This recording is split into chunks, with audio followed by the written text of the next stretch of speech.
Welcome to the BizGrowMojo podcast, the podcast where we get into real talk about business ownership, growth, marketing, learning lessons, and advice with real business owners. Here's your host, Ryan Amon. Now, let's get down to business. I'm pumped to get this rolling. Let's go. What if you could build AI systems in weeks that would normally take a 10-person engineering team 6 months? Today's guest, Nick Ruest, went from running a local SEO agency to becoming one of the top 0.1% of Agentic engineers worldwide. He's built 20 open source AI projects, created lead generation sites that still pay him years later, and closed over $30 million in sales in a single year. But here's what makes this conversation different.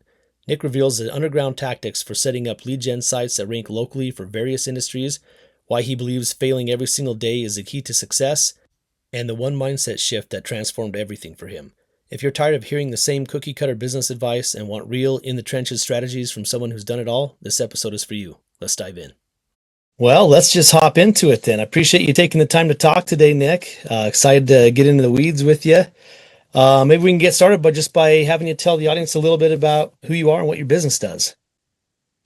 Yeah, sure. So I originally had an agency in 2010 to 2015, and what we did was local SEO, similar to what some of your expertise are, Ryan. We kind of have that in common. Yeah. So getting leads on local maps for typically home services businesses, and we had measurable success at that, and even creating the map way back when in many of those industries in Canada's capital in Ottawa. So I did that, but there was an issue, right? So the issue was the service we were providing for our clients wasn't that helpful for ourselves. Because not many people were searching and for marketing services, and it was highly competitive, and we were typically going into lower competition, high search volume industries. So that presented a new problem, and I thought, okay, when I get back into business, I will help small agencies with that problem.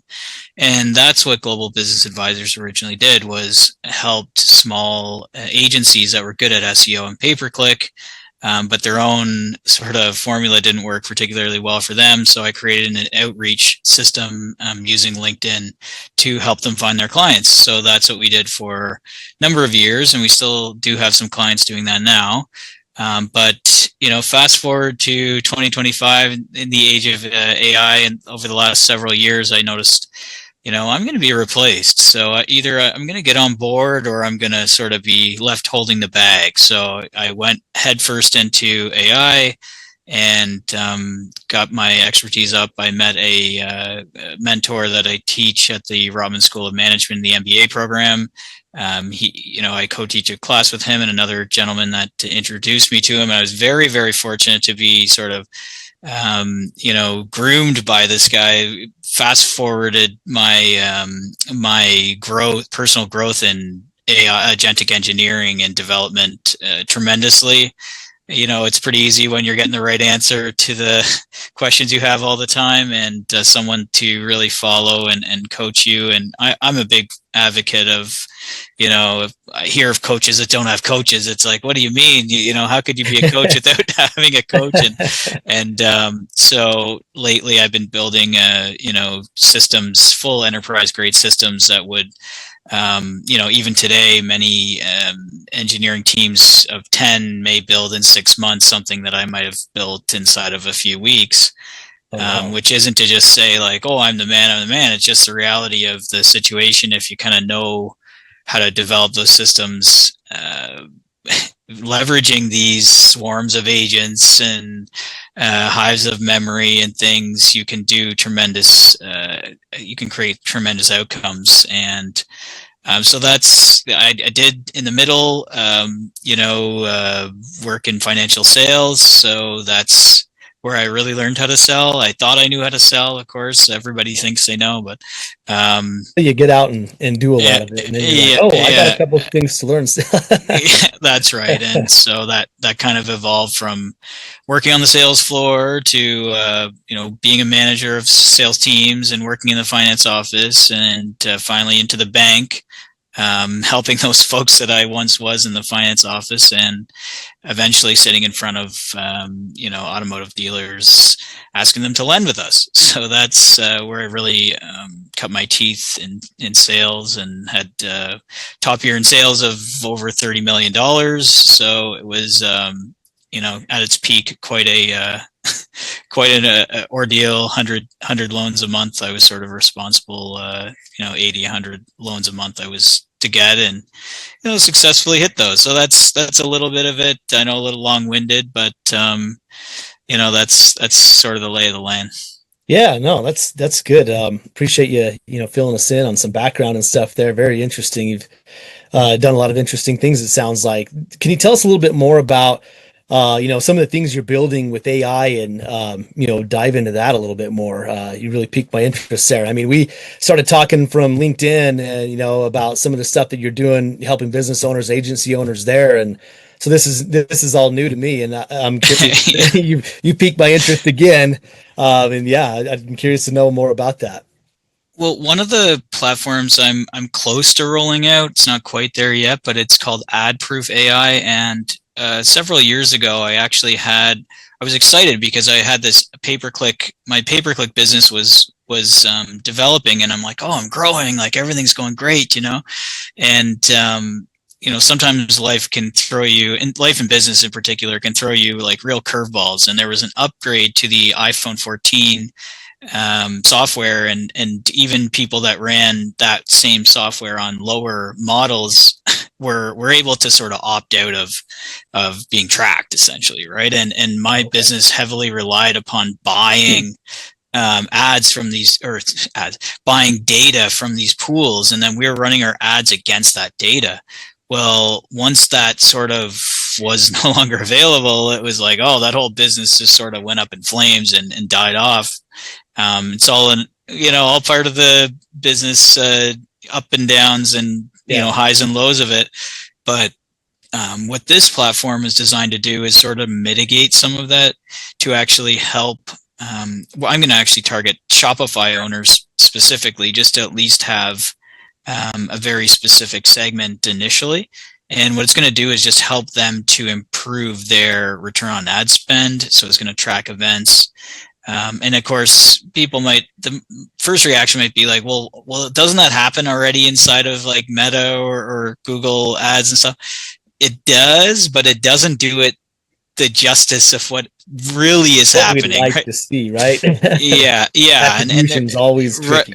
Right. And so there's several platforms out there in the market right now that do that very successfully. But where we're differentiating ourselves is with an agentic payment system. So this is kind of like getting into like a specialized structure of how the payments will work. And there's essentially baked into the platform sort of three different methods of the end users, the Shopify store owners, actually executing these recommendations. So there's a fully manual, okay, here's the recommendations, you have to apply them. And that's sort of the way that things are generally done on these platforms today. The second is sort of a semi-autonomous version where they can allow the system to do certain things with their budget reallocation, and then fully autonomous. Okay, you trust the system, you're just letting it run, and it is really optimizing on an ongoing basis using groups of agents, swarms of agents, we call them, right? And so they're actually going to be looking at the activity, shutting down budgets for things that are underperforming, and increasing budgets for things that are performing on a sort of ongoing basis every 5-10 minutes kind of thing. Wow. So it's just kind of like having people managing your ads, but it's AI, and they're probably doing it 1,000 times faster and a lot more of them than would typically be on your account, right? That's right. Yeah. You have a huge team of people, right? And the other differentiator is we're not going to have this like massive upfront startup fee, which most companies have, because they have to get on with the customer on a call, Zoom call or whatever, and they actually have to build these like authentication apps inside of their accounts, and that can be a little tedious at times, right? And Imagine, yeah. we're streamlining this process with MCPs for each of the providers, both to collect the activity from the Shopify stores as well as from all the ad platforms, where they can just like log in, click, click, click. Yes, I'm giving permission, just like anything you sign up for. Yeah. Click, click, click, and you're up and running, and turn it on, done. you're live. So there, is very self-serve, as opposed to the, having to get on calls, and there's no need for this, thousands of dollars to start up. And, but there is going to be a guarantee of, if we don't improve your ad return on ads percentages over the first 90 days, you don't have to pay. So it's going to be sort of backed up in that way. Yeah. Really putting your money where your mouth is on that. Yeah, that's right. Wow. Yeah. It doesn't seem like there's very many marketing services or, anything along those lines that have those type of guarantees. I mean, I know there's a few people out there that's like, hey, we can guarantee you number one rankings in this market. And it's like, sure, for something that I don't care about. Yeah, I get that. That works. Yeah. Something that no one searches for, right, Ryan? Yeah. Like everyone's doing that, or they take a company that's on page 2 that's in, is cut their teeth on doing what they can, and say, oh, I'm, a local SEO company, I got these guys ranked. Well, they were on the bottom of page 2 and you started working with them. But so there are companies in the space that are guaranteeing this lift in the first 90 days. And it's sort of why we're following suit. Just, we have to be competitive, of course, but they don't have that autonomous reallocation in the back end of their systems. They have the AI print tracking to actually get the information, but they don't have that autonomous swarm of agents running in the background. And they also have a massive startup fee. So there's that too. Yeah. So do you only do this for Shopify stores? Is there any particular industry that you work in more? Is it just basically any type of a Shopify store this will work for? Yeah, anyone that's running ads, and in the monthly investment will be based on the amount of tracked revenue that's going on. And that's part of the reason why, e-commerce, it will work for software as a service companies, AI as a service, probably. It's just something that can be attributed to some sort of transaction, right? Okay, that's what's required for it. But I just decided to look at Shopify stores. I think, there's 6 million or something crazy like that of them out there. I feel like I could make a decent business out of maybe, a couple hundred of these 6 million. So I think that should keep me busy for a while. And it really segments also the technical development initially to make sure that, I don't go too wide, and I deliver something that's a really quality product to people. Yeah. Yeah, that's awesome. Very interesting. So is there like a average percentage of increase, or, something that can kind of give somebody an idea of, what the change typically is they see in the improvement?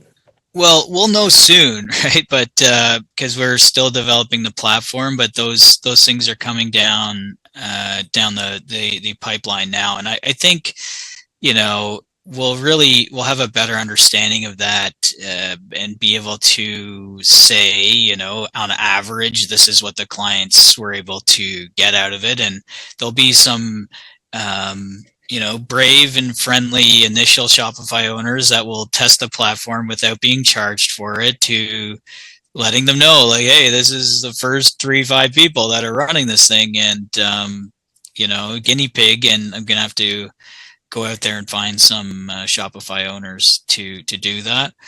I've also considered maybe just opening up a Shopify store to maybe do this on my own, run it without it, and then with it, and see what the differences were. Interesting. Yeah. So yeah. Right on. Well, what was the kind of the aha moment that made you, want to go this route? I mean, there's a lot of Shopify stores, but was there anything in particular that, made you kind of decide to go down that path other than just the numbers? Well, first, the first piece, like I think you're talking about Shopify in particular. It's just really part of it was that I was looking at Amazon stores. It's a little bit more challenging as far as I'm concerned to get those Amazon pipes kind of working properly. So that was part of it, just simplicity of the initial, connection to Shopify just seemed to be a little bit easier for me to do. So that was part of it. The other thing is I'm from Ottawa and Shopify is based out of Ottawa, so I think there might be a little bit of bias going on there. It's a local place, so it's top of mind, and so there's maybe part of that too. But as far as the actual business model of creating ad-proof AI, it really came from that experience of getting nailed with that iPhone 14 privacy update, and then it was kind of in the back of my mind, like, it's similar to the old agency problem of our system doesn't work for us, like, going down from 35 grand a month in revenue down to basically next to nothing because the system is no longer working, because I can't buy this data anymore. Like, that was a pretty painful experience to go through. So I think that really was the determinant factor in kind of wanting to address that problem. And that's what a lot of these businesses, they were actually built out of that several years ago when that event actually occurred. They're like, oh, well, we have all these ad clients, like, we need to do something about it. So they actually went to building it then. I unfortunately didn't have really the cash reserves to actually pursue that project at the time, but fast forward a few years and becoming an agentic engineer and being able to develop these things affordably and at a higher quality level than a lot of the platforms that exist already. I thought, maybe it's time to go down that road now. Cool. Yeah, that's interesting. So what have you been doing, up to the point? Because it sounds like this is kind of in the works, right? You haven't really launched this particular project yet. So what have you been doing, like, kind of, leading up to that? I know, you reached out to me about some LinkedIn things that you're doing there, and helping people get business through LinkedIn and that sort of thing. Has that been your main focus, kind of leading up to Yeah. And some of these old local SEO sites, like I have all these old lead gen sites that are still generating revenue, right? So I work on a lot of the client sites as well, window cleaning, eavesdrop, electricians, plumbers, roofers, etc., ranking their sites, right? Or ranking a lead gen site for them. If they already have their site ranking, they want to be kind of like 2 spots in the top 5 or something. Yeah. So you're still doing local SEO. Yeah, I still do it. Wow. I still do it. Yeah, because it comes in. I don't solicit it, but when you do a good job, your name just continues to circulate, right? And the friend of the contractor is, the roofer's friend is this and that and whatever. And it's like, well, how did we get this job? Like, how did you find this job? Oh, this guy, he helps me, blah, blah, blah. Maybe he can help you, and so on. So that wheel just keeps turning, and I'll build up an additional lead gen site every once in a while. Most of the last ones I built were in like 2019, 2020, and a lot of them are picking up steam now. I know that sounds like a long time, but it's like, we all know time goes fast. And I do a lot, mostly coaching on the LinkedIn side these days of best practices, small agencies, some business professionals. Just how do you go about doing this, right? Like, how do you actually target properly? How do you message properly? How do you convert those people into calls? And then, okay, now you got some calls. Great, you got that far, but like, what now, right? And so helping them then actually convert those into actual paying clients. Awesome. So it's kind of like a combination of coaching, sales coaching, and lead generation, it sounds like, as far as like LinkedIn goes. And then you still got your hand dipped in local SEO and doing that sort of thing too. Yep. And now the AI contracts are starting to come in, consulting contracts, small builds of various, like somebody has an idea, they say, oh, I want you to build it. I see you're building stuff. And open source projects, like I have something that works that I think will make my life a lot easier, we'll say. It's called LM DevOps. It's a new platform that I'm developing. 20 of the I've basically created 20 open source projects as the sort of footings for it, and now I'm moving into. I just finished up the 20th one last night, or this morning, very early this morning, we'll say, and moving into sort of an intelligence layer for that, as well as sort of a layer which incorporates various parts of the initial 20 footings, we'll call it, and those 6 to 8 projects which incorporate various combinations of the initial 20 footings. These are all open source projects that would take engineering teams a long time to build each one. Like what kind of projects are we talking about? Can you get into detail? So LM DevOps, like I've built something called LLM Shield, LLM Test Bench, LLM Cost Ops, LLM Forge, LLM Latency Lens, LLM Connector Hub, so LLM Config Manager. So these are all LLM Analytics Hub. It's all part of a end-to-end LLM enterprise LLM management system, and it will, the idea is to actually sell it pre-revenue. To a private equity firm maybe, or a company that's actually in LM DevOps to accelerate their save them money on engineering costs. Like what? And I'm not blowing my horn. I'm just getting taught by the right people. This is something that would take a 10, 12 person engineering team several years to develop. So if that would cost them $30 million, then I would say, take it off me for 10, and here you go. Wow, so that's what I'm looking to do with that project. It should be like, I'm primarily focused on that one right now, more so than AdProof AI, which it's not that I lost interest in it. It's just I feel like this one that I'm building now is a real significant opportunity. Like I may actually work the AI, the AdProof AI, like, and actually acquire clients and manage the business and so on.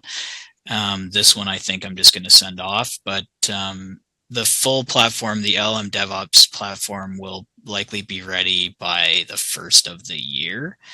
So I'm just been sprinting for several months on that one. But that's the one I'm really excited about because people are adopting it, people are using it, crates and npm.js packages, people are downloading it, people are using it. So there's obviously use for it. Like I published it publicly on several of these places where developers can go and download these packages and use them. And they are doing that, right? So that's exciting, It's exciting to see them actually using it and people getting value out of it. Is that the only thing you've done to promote that, to get users on board in a phase like this, or? Yep. That's all I did was just public package something called crates. It's mostly built in Rust and TypeScript, almost all Rust, but the odd time there might be something that sort of pulls together various things where it's more of like a dashboard, likely a dashboard type thing. I'm not really going to put a UI on this thing. Probably it will just be strictly command line oriented and software development kits and things. But yeah, like I just published it to npm.js and people are downloading it, not in the thousands or anything, but hundreds of people per week per project, some smaller than others, but are using it. So it's obviously aligned with what people are kind of must be heading in the right direction in some capacity. If you're getting hundreds of users on board before you've even done anything to advertise it, that's impressive. Yeah, and it's also a open source. It's open source available, right? So it's not like paying users, it's like just people using it, right? But that's kind of the idea, is to get them, more and more people using the environments, and to show, like, people that are looking to acquire something similar, like, hey, people are actually using this. There is adoption. There is obviously a need for this. Like, take a look, and particularly those that have a roster of enterprise clients already. It's like, man, you could just sell this to your existing clients and double your business that you're doing now. Yeah. Yeah.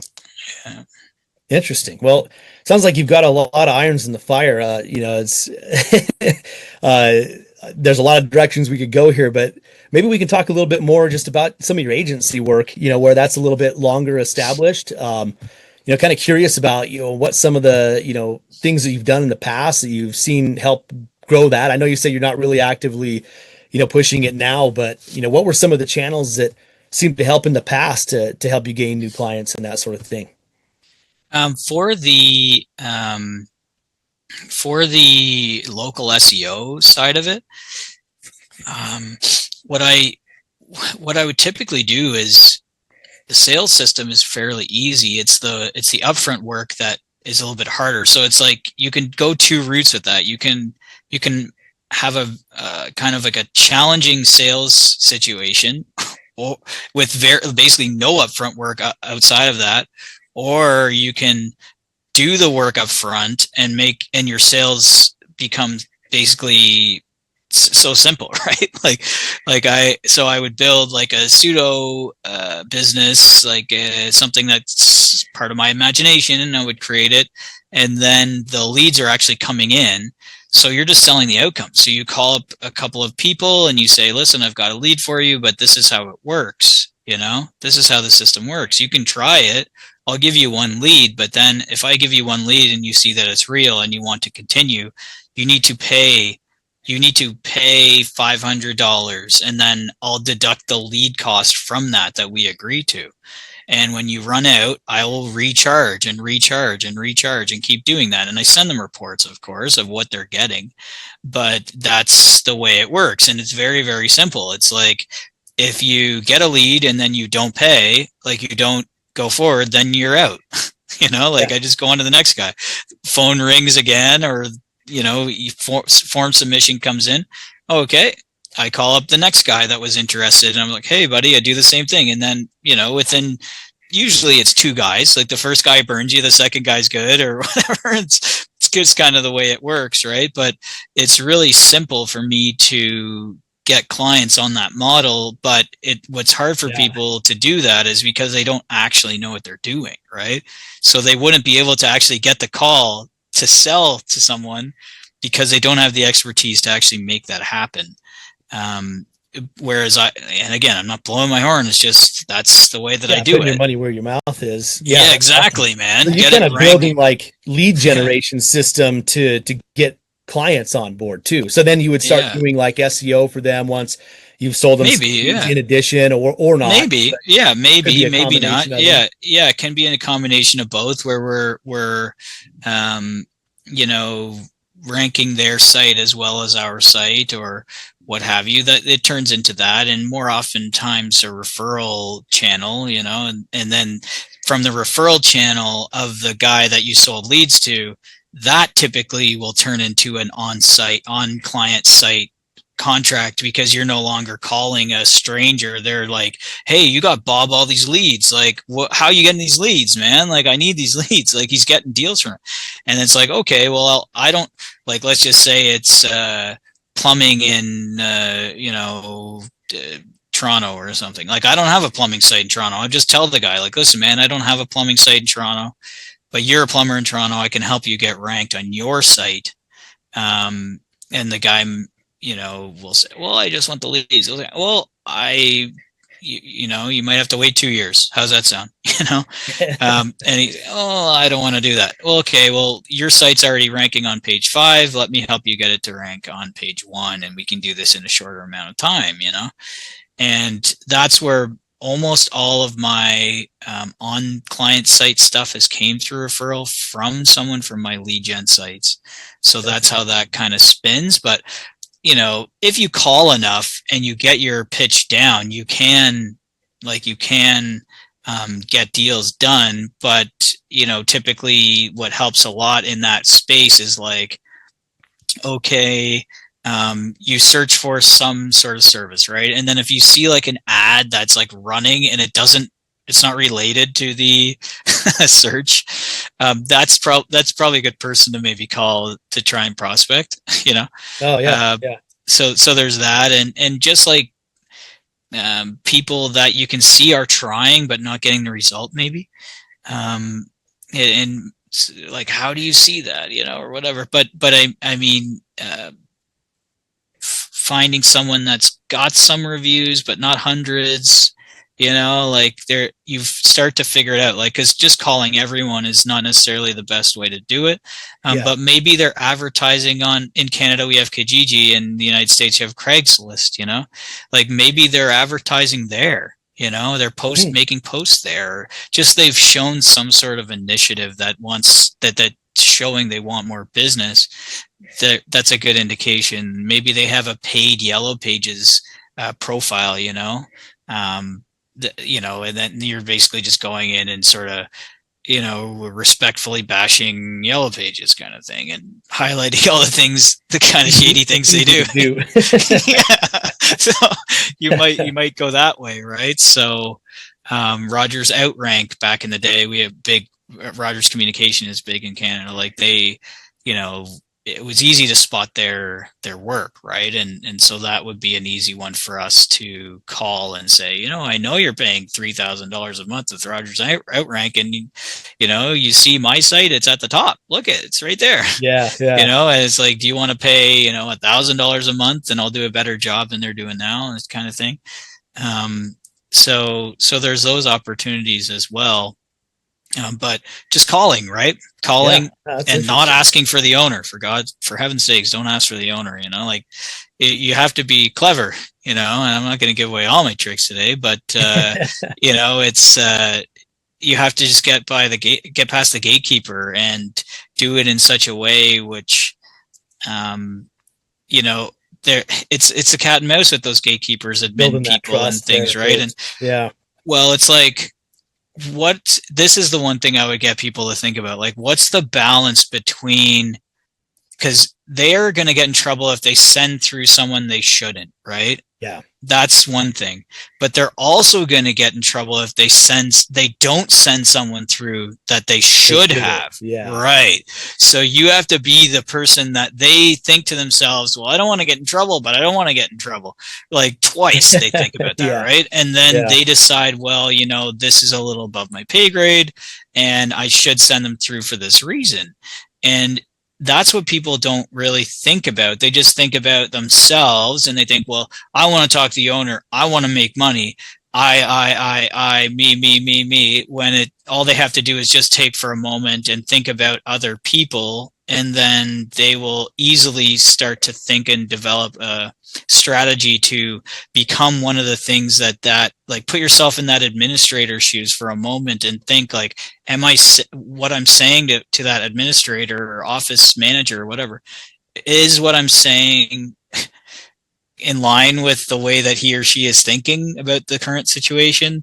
And can you say something that immediately gets you, put on hold and transferred over to the key decision maker? And if you can articulate that, or another one that was big for me just learning was, because I have all these lead gen sites, I get pitched constantly from Yellow Pages, 401, and all these major lead providers. So what I did, and this was like a number of years ago, is I'm like, oh, they pitched me. So I grabbed the recording. I got a call tracking system, right?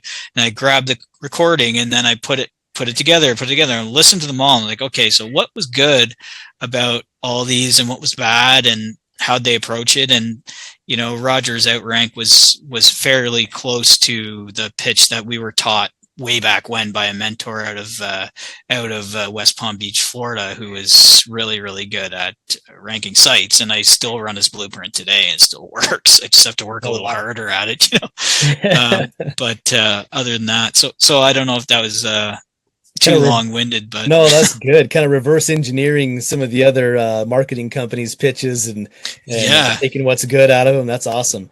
So it sounds like you kind of were utilizing a lot of just kind of cold outreach where it made sense, real strategic to get new clients. Anything else you were finding that was working well to get new clients other than, kind of what you've talked about?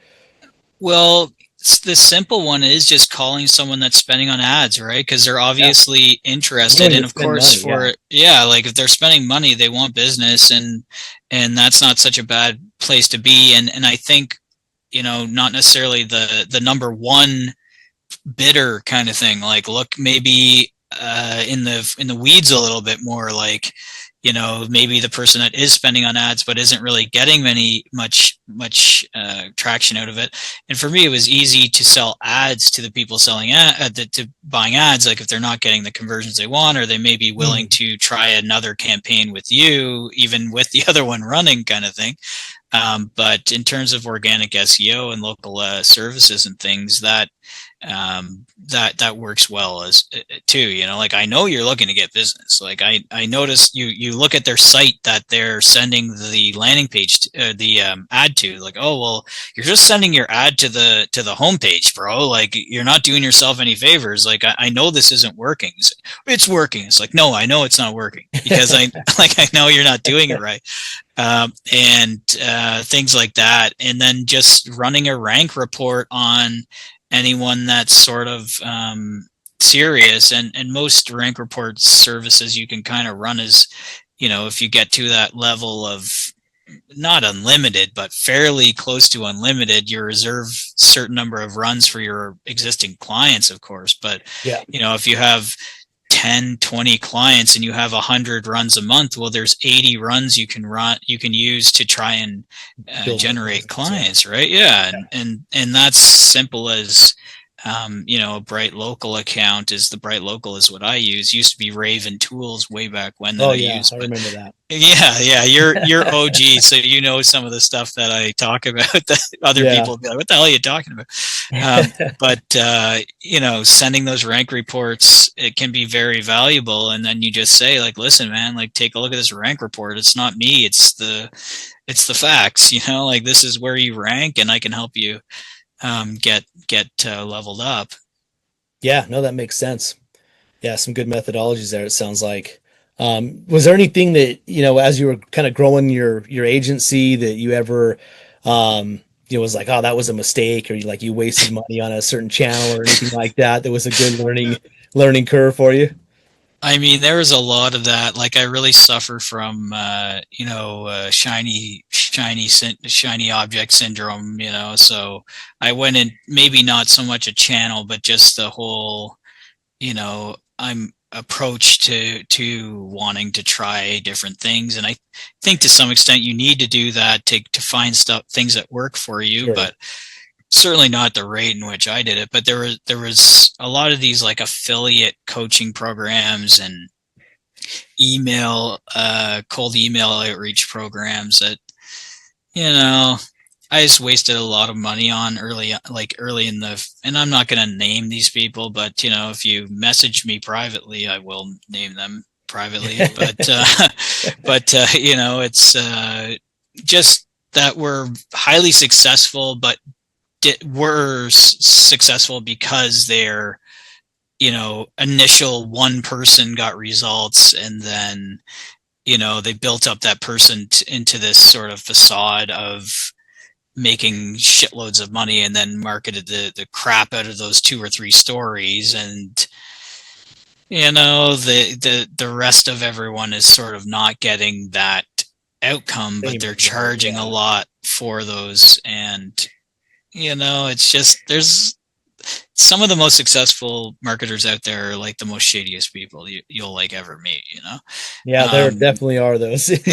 So just, that maybe just being really cautious about, and in their defense, like maybe I didn't put in the time and effort required, but for the most part, the programs that have worked well for me, I started to see, even by putting in like serious effort in a fairly short period of time, started to see some sort of traction forming, right? And when that's not the case and you're just like working your ass off and you don't really see anything happening, it's kind of hard to justify to continue to invest your time in something, and many of these people, like even myself to some extent, if I was to sell a local SEO training course or something in 2025, it might be a little misleading, right? Because like I had a lot of success in the early 2010s, right? So when the map didn't even exist in a lot of places north of the border here in Canada, we were actually creating the map. So I that might be a little bit misleading to do that, right? But that's exactly what these guys are doing. Like they had success 15, 20 years ago with a thing that wasn't really very well known at the time, and now there's millions of people doing it, and it's highly competitive, and you just got to be a little careful with those situations. Sure. Yeah, it's crazy how much in the industry has changed. It does seem like it's a lot more saturated than it was like 10 years ago, and more difficult to get results, quite honestly. Yeah. What kind of tools have you found really helped you in your agency? On the local SEO side, or in like LinkedIn outreach? Like LinkedIn outreach is really Sales Navigator oriented, obviously. Yeah. Interested in becoming a guest, sponsoring episodes, or have suggestions for the show? Check out our website at BizGrowMojo.com. Also, you can sign up for our newsletter where you'll get updates about upcoming episodes and guests, special offers, insights and breakdowns from previous episodes, as well as marketing and business tips you can apply to your own business. Go to bizgrowmojo.com/newsletter. You unlock in-mails, you unlock just like some targeting, some active, you can see who's active as a user. Like these different things make a significant difference. That's definitely been useful. Like now I have a lot of cloud in LinkedIn, so it's sort of turned into a lot of inbound stuff. But yeah, I ran Sales Navigator for like 7 years, like every month for 7 years kind of thing. So that's a big piece of it. Bright Local for these things. I don't do a lot of submission tools or anything. But I do use like vendors to do a lot of fulfillment, but a lot of folks would be like, oh, well, I have vendors and whatever, but you have to know how to buy, and like, it's like a lot of work, like to get something to really work that you bought for a service, but you need to optimize your videos, you need to optimize your pictures, you need to optimize your phrases, you need to optimize your descriptions and all the things that you give them to do the work. Yeah, it's a lot of work vetting them and making sure that you're getting somebody that actually is done in a way that makes sense and not just kind of half-assing things. And yeah, I would say it's tough for people that don't really know the industry to hire vendors. You see this happen a lot where a law firm or whatever will be like, oh, we're going to work with this guy out of Pakistan or whatever because he's super cheap, and it's like, okay, but without knowing what you're really doing, that could be lighting a big fire. Yeah, because it could be making it worse, right? Like, it could, right? Like, not all work in these areas is beneficial. It can be damaging to your opportunity. And if you don't give them really strict kind of parameters, if you don't know how to have done that yourself, it can be very bad. Like, you can waste a lot of money, and you have to give them everything they need, and then just tell them, like, listen, I need you to do this when you do this for every submission or every post or whatever. You need to follow this really strict criteria, and you need to use these particular images that I gave you, because those images have keywords stuffed into the back of those, like they're optimized. Those images, they have been put on whatever it's called, GeoImager or whatever the shit is, and it's given the parameters associated with that. Your Google listing is there and all stuff. Yeah, so like you need to do all that work. And if you don't know how to do that work and you just give them some photos and give them like some generic ChatGPT description, and you don't you haven't optimized anything, it's not going to work. Well, it's going to be better than nothing, but it Not as good as it could it, be. or even at half the effort and half the dollars, right? Like it could be, or even a 1/10 of the dollar spend could be better than, $1,000 could be better than $10,000 if you actually give the proper instructions, meta descriptions, keyword phrases, industries that they're going to select, and these optimized videos, optimized pictures, and all this stuff. Like it's important, man. This shit's important. Sure. Like if you don't do it, it won't work. The problem is just not, you don't know what you don't know, right? It's kind of like if somebody buys a restaurant and they go in to just manage it and they know nothing about the industry.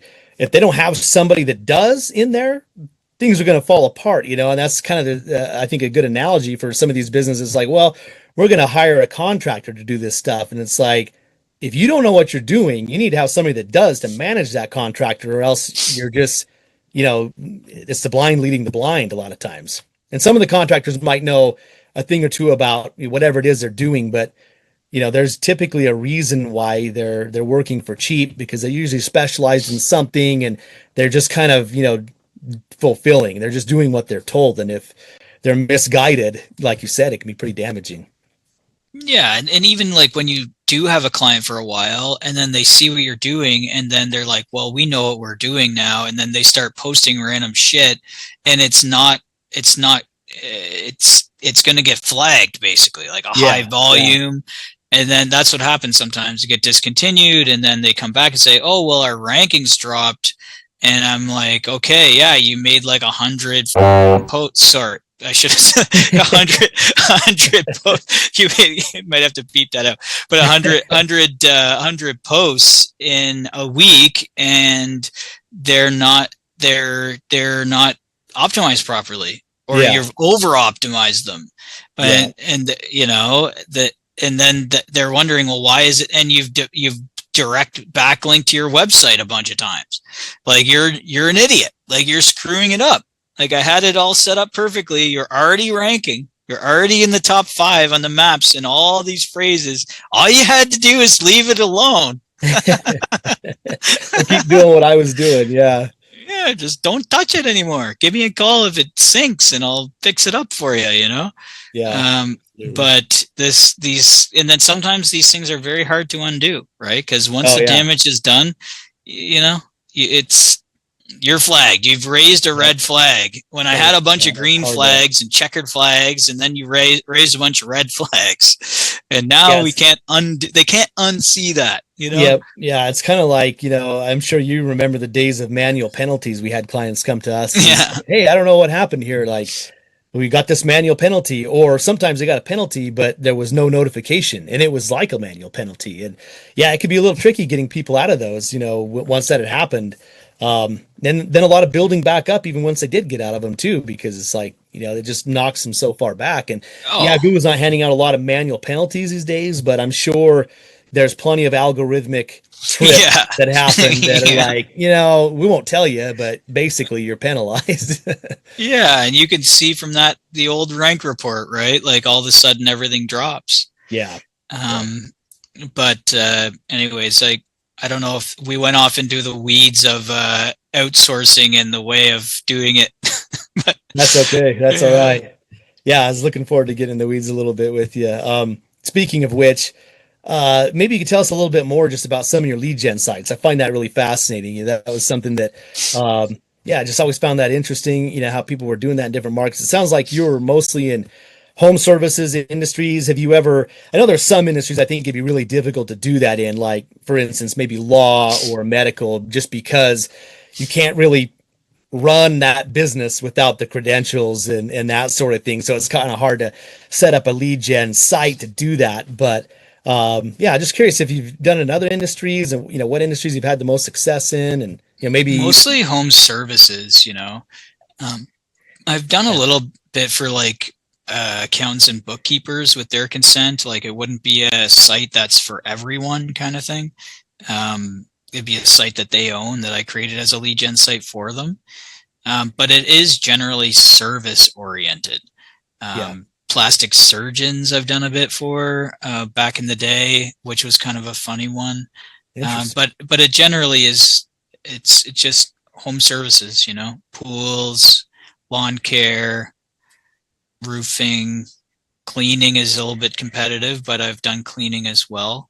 Kind of got into that in a couple markets before the riffraff came, so I still have some footings in that space too. But that's generally what I've done it for. Is I don't like locksmith. I don't do anything financial. I don't do anything real estate. It's all just too stupidly competitive and too much compliance. Anything with compliance, I'm just like, forget it. I'm not coming. You're not going to see me. I'm not here. Yeah.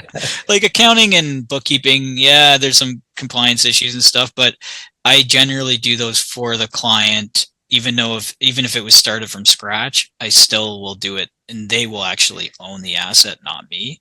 Interesting. But I'm a little paranoid, but I definitely locksmiths, no chance, because they so competitive.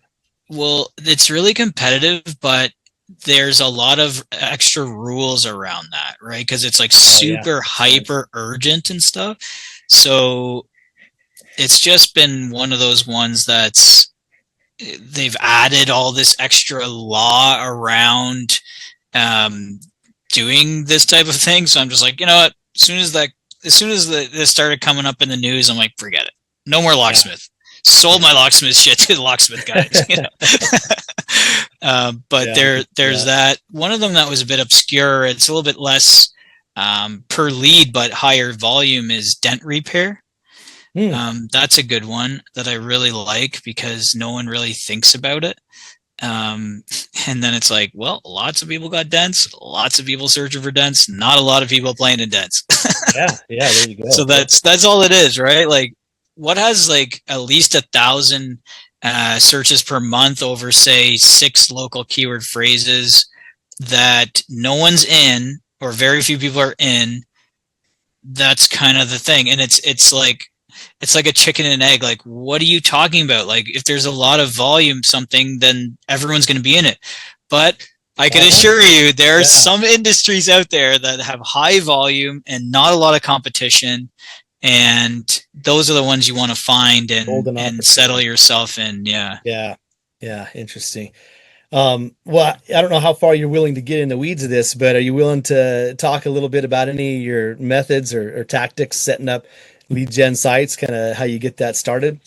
Yeah, one thing that's changed from years ago till now is that everyone knows to use a virtual office, but there's sort of an agreement, a sort of handshake agreement plus payment from many virtual offices to Google for it. And almost all of them don't have this due diligence completed. They just kind of hope, and they don't want to pay Google for this. Most of them, you can't get a PIN. Excuse me. Most of them, you can't get a PIN anymore. Because there's a fee for them to send pins to these virtual offices, and most of them just aren't professional enough to pay. So that's one criteria you're going to want is to say, can you get Google pins or not, right? Yeah. And will you write it in the contract that if you won't give me a Google pin, or Google won't send the pin to your office, that you will refund me my money, because it's the only purpose of me going to do it in the first place. Self-storage is another one that can be useful, but the problem with self-storage is they're often situated outside the primary part of the city. So that's not going to help you, right? You want to be in the center of the city as much as possible, so that when Google does like a radius around you, that it reaches out to these, inner city suburbia places and whatever. But if it's outside, if it's like, let's say in the south, like, okay, part of it's going to go into maybe the core, but a bunch of it's going to go out into the country or something. I got nothing wrong with it. I got nothing bad to say. I'm from the country. So but for this, you want to be in the center of it, and then you're getting all of the major cities surrounding. To make sure you have the exposure.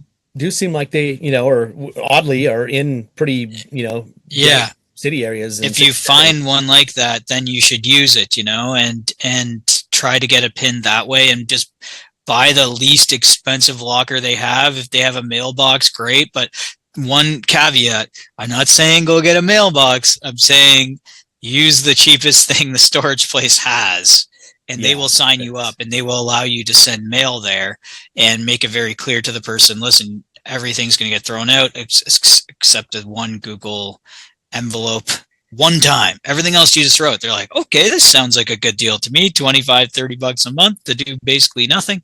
That sounds good to me. And you'll probably have 50% off of the virtual office space. I just work at the virtual office because generally in my cities, the storages are all like outside the city kind of thing. But don't get a mailbox at like a UPS store or a FedEx or something. This is not going to work. This is not going to work. For a long time. It hasn't worked for a long time. There was a time. There was a time. Yeah, you got it, man. And so that's getting it set up. Virtual, getting a Twilio account, getting a forwarding phone number. So you have a phone number that you can send somewhere else. I have a call tracking platform that I use. I'm married to that platform, but there are other alternatives which are significantly more affordable than the one that I'm using and have been using for quite a long time. So you'll be able to find those out there, but just make sure that they have the Twilio, capability to use Twilio numbers, and make sure that you own these numbers, for heaven's sakes. Make sure that you have to have a Twilio account, and that those numbers being purchased are actually showing in your Twilio account. That's a big thing, because whoever owns that phone number owns the lead flow, right? And if a lot of these platforms are shisty people, and then they actually own your phone numbers, and then you can't leave, and then they keep raising the price of the platform, and you can't leave because you have your calls coming in. So just be mindful of that. But that's good advice. So and that's it, right? Like putting the local keyword phrase in the company name, so that you're not being penalized every time that's one extra vote you're getting all over the internet every time you put the company name, and it's obviously I got to put the company name, so that's also a pretty crucial piece of it. Yeah, that exact match domain Google's been saying for years it doesn't work, but we all know that there is something still going on there. I don't buy it, man. But yeah. No, that's interesting though with the storage facilities. I wasn't aware that there was very many storage facilities out there that actually you could use in that manner and get mail sent there and that sort of thing. So that's really cool. It's a good tip. Yeah, assuming it makes logical sense, right? Like lawyers would keep records there. Electrician might have his stuff there, and that might be his office actually, right? So it has to make sense, but for the most part it does. Like for an accountant, it may not, that might not make sense. So you kind of it has to make sense with the industry, but for most of them, it would, maybe not professional services so much, but the stuff that I do, for a lot of stuff. Yeah, it would. Yeah, that's interesting.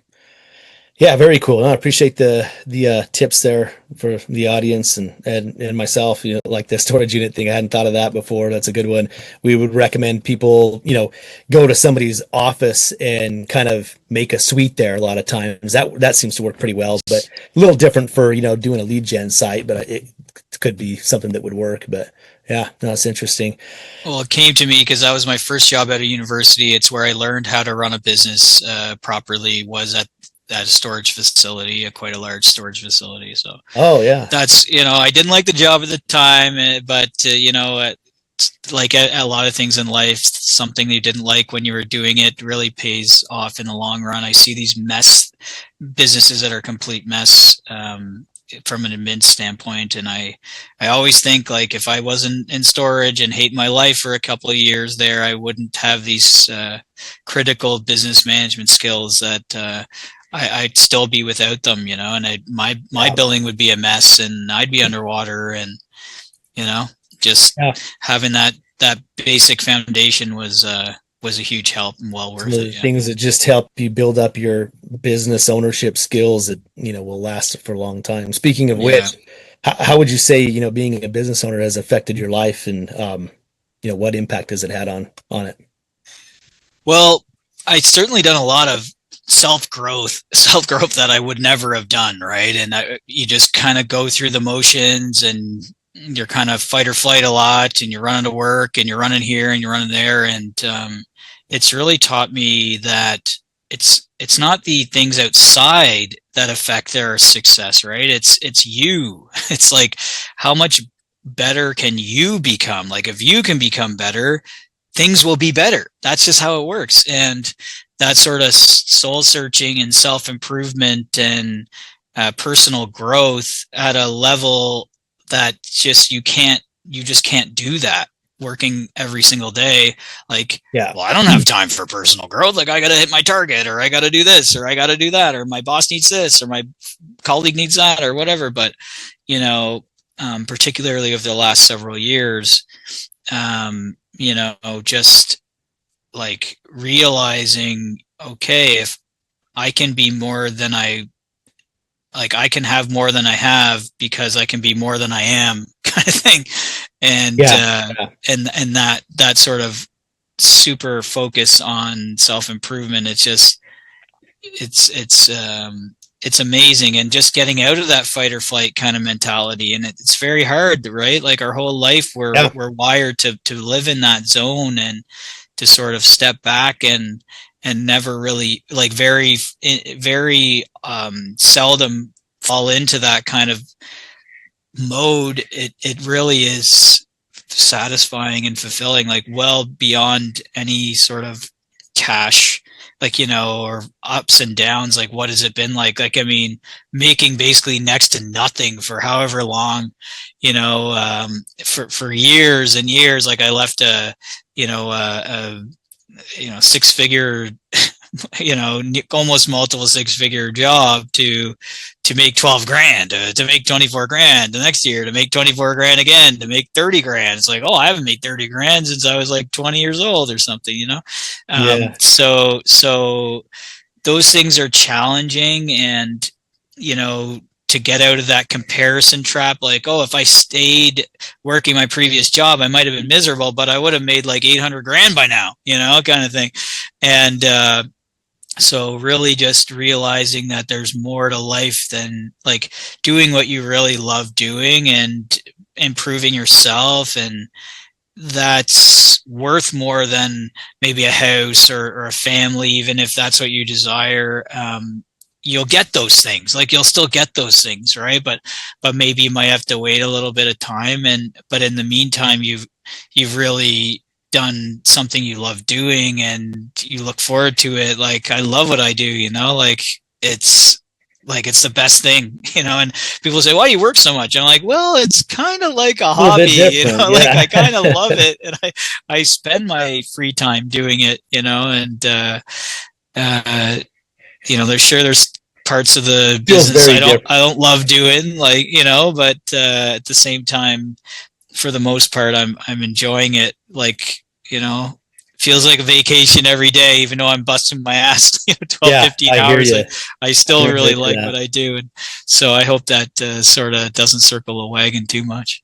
No, that's good. Yeah, I think it takes a little reprogramming to kind of get out of being employed and into that mindset like you're talking about. That makes a lot of sense. Do you feel like you've achieved success in your business, or what does that look like for you? Yeah, and I think it used to be always like a monetary thing, and I think I think I measure success more now from, like, when you're first running your business, there's like this chaos that will inevitably occur. And then you get really like panicky about it. And probably people that have anxiety, I feel for them, but it's probably harder even for them more than me, like with, let's say, very minor anxiety or something. It doesn't just happen. It's happening from events. But once you start to have like the muscle memory of like, yeah, like this should happen. Like, and it's like no big deal. You know it's going to work out, and you know you're going to get past it, and you've done it so many times, cycled through it so many times that you're like, yeah, I've like ran into like shitstorm like 100 times, like 200 times in the past 7 years or something, right?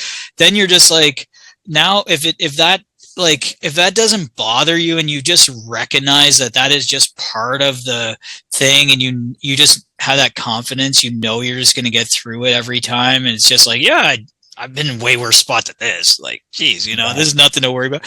Once you get there, I feel like that's what success is just to not really have that sort of, worry, and that it's not going to work out, or you're not going to pay your bills, or, like, once you get past that, I feel like that's what success is. And even further to that, if you can pay your bills and you really like what you're doing, like, I feel like that's successful. And a lot of people, it's all money, money, money, money, money. And, maybe it's a little bit easier for me to adopt this sort of Gary V, like, if you're doing something you love and paying your bills, you're successful, because I come from like a humble beginning where we weren't like privileged or anything like that. So, we never missed a meal, mind you, so I can't have nothing to complain about. I had a great upbringing, but it's easier for me to like see, I am like, I'm living in a city that I grew up coming to as a vacation, I live in that city, and I earn enough to pay my bills and some left over. And I mean, that's what success looks like. Enjoy. Yeah, man, that's what it looks like to me. And I meet a lot of great people like yourself, and people through the Agentic Foundation that I've been co-founder of a global nonprofit. Awesome. And I've met great people through that. Like, if I worked full time, like, I wouldn't have started teaching at Rotman in the MBA program. I wouldn't have met the guy in the first place that teaches at Rotman that kind of endorsed me to come in as one of his supporters, and he wouldn't have introduced me to this mentor that's been teaching me all this crazy AI shit that puts me in the 0.1% of agentic engineers worldwide. Like, I wouldn't have had all this opportunity, and did it. I had to eat it for a while, but it's all part of the story and the fun of the journey. And that's what all these big successful guys say, is like, they actually miss what it was like when they had shit and they were trying to make it. They, that's when they felt most alive. And I don't know if I'll ever get there, but maybe someday. Yeah, no, I hear you. Yeah, that's awesome though, man. What would you say you would maybe do different if you had to do it all over again from what you've learned now? One thing I would have done is, and I'm not sure I could have done it any faster, but address the fear. I had a lot of fear, and I still deal with it, still working on it, but let's say it's 10, 20% fear as opposed to 80, 100% fear that it maybe once was. But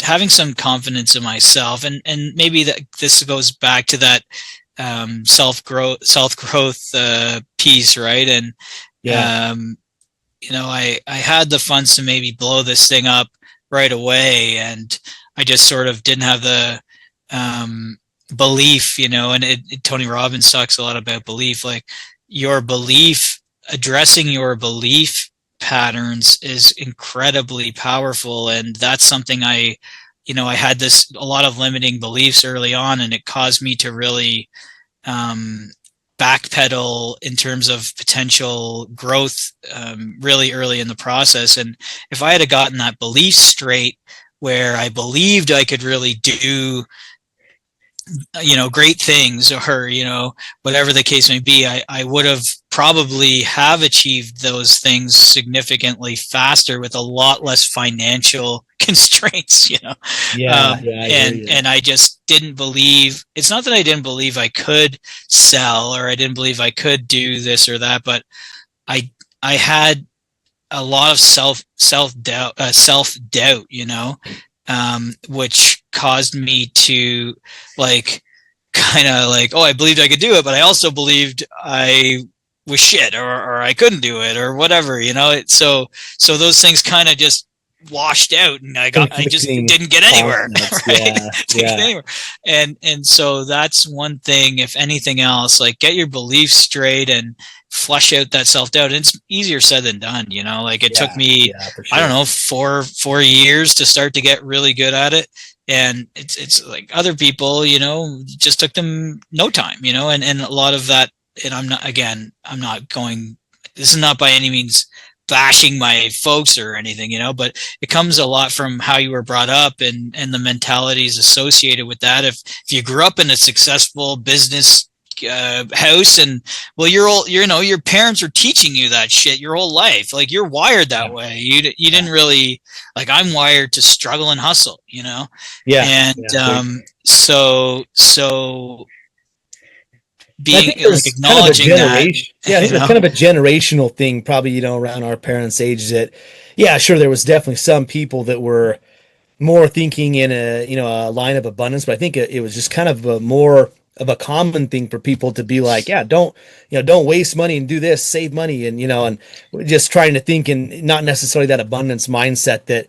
And I think some of it too is just, being employed, and not that, that's a terrible thing, but yeah. it's a different mindset when you get out and start doing your own thing, and you have to figure some of these things out. And it takes a little bit of unprogramming of, you just don't know where things are going to go. You got to learn that, yeah, this is going to work. I just got to keep pressing forward and see some of the things come together, too. So I totally understand what you're saying, though, but it makes a lot of sense.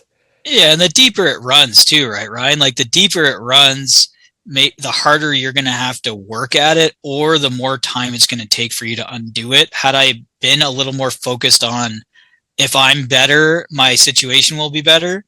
If I kind of thought about that more and focused inward, I'm sure it wouldn't have taken that long.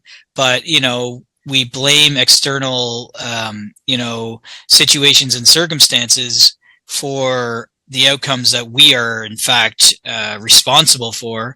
And, I knew that, like, in a sales sense, even starting this business, the second, like, I wasn't with my agency, my current business, like starting from a point of, like, I knew, don't blame the markets, don't blame Christmas, don't blame Halloween. Oh, people are not buying because it's this, or people are not. I knew that from a sales perspective, like, you got to, that was kind of the limited knowledge I had of it. Like, if you blame Christmas, you're not making any sales in December. Like, sorry, you're just going to convince yourself that that's true. And then, if everybody's doing that, and even if there are less deals, but everyone's saying there's no deals. So maybe you might have your best month of the year cleaning up all these deals that no one believes are, anymore, no one believes it's there. Right. And so that's the only real knowledge of this I had.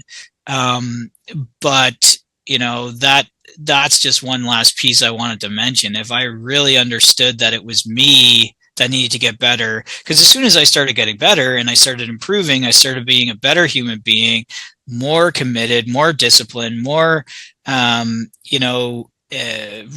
I had these shortcomings that I needed to improve. As soon as I started addressing that, even just a little bit, like, shit just started happening. Yeah. Like, I'm the same guy doing the same shit, It's like that mentality shift. Yeah. That's all it is, and I'm not going to maybe get into the quantum field stuff today. That's another project that I have. It's called, another topic we could dive into. quantumvibe.ai is the other platform that I'm developing. Yeah. So it's fairly beta, even alpha, probably not quite beta right now, but it needs some hardening, but that exists. Awesome. Got some beta testers lined up for that one, but that's more of a passion project. It's not really a let's make money kind of project. It's, pretty small ticket. But yeah, someone wants to buy it from me, by all means, take it off my hands, Got a lot of irons in the fire. That's for sure. That's awesome. Busy guy. Well, I really appreciate you taking the time, Nick, to talk about all the things you're working on and some of the, experiences you've had in marketing and other things. Is there anything else that comes to mind that you really wanted to talk about before we wrap things up? Or, I mean, for entrepreneurs, just not to quit, right? Like, there's so many times I could have easily just, like, packed it in and went and got my, like, previous job that I had worked before, a similar role, and, started earning a healthy income, and just if you really want to do it, it's worth it. It's just you have Let's take to. it out. It's not going to feel worth it maybe for a while, but it is worth it, and it might take you 5 years, it might take you 10 years, it might take you however long. You might be an overnight success. Like, great, good for you. That's great. I hope that for everyone, but for the most part, there's going to be a lot of challenges. It's going to challenge you mentally, emotionally. It's going to challenge you, and I'm an emotional guy, but it will challenge you. But if you don't quit, you will be successful if you refuse to quit. Will you have to change your approach maybe if something's not working? Sure. But if you don't quit, you will win eventually. Yeah. And all those challenges are opportunities for growth along the way. You got it, man. And that's the other thing. Like, if you haven't failed during the day, I haven't failed much today yet. But by the end of the day, by the time I go to sleep, I would have at least failed at a handful of things. And when I look back at the day, that's what I'm assessing, not how much money I made, not how many calls I made, not my whatever, none of that shit. It's all like, did I fail at something today? And it's like, well, why would you want to fail? Like, I don't want to fail, especially not in public. Oh shit, I don't want to fail in public. But that's the key. Like, if you haven't failed during the day, you haven't tried hard enough, you haven't expanded yourself enough. And if you keep failing long enough, you just start wearing this like armored suit that you can just go to war in, and bullets just kind of fly off. That's good, man. I like that. That's good.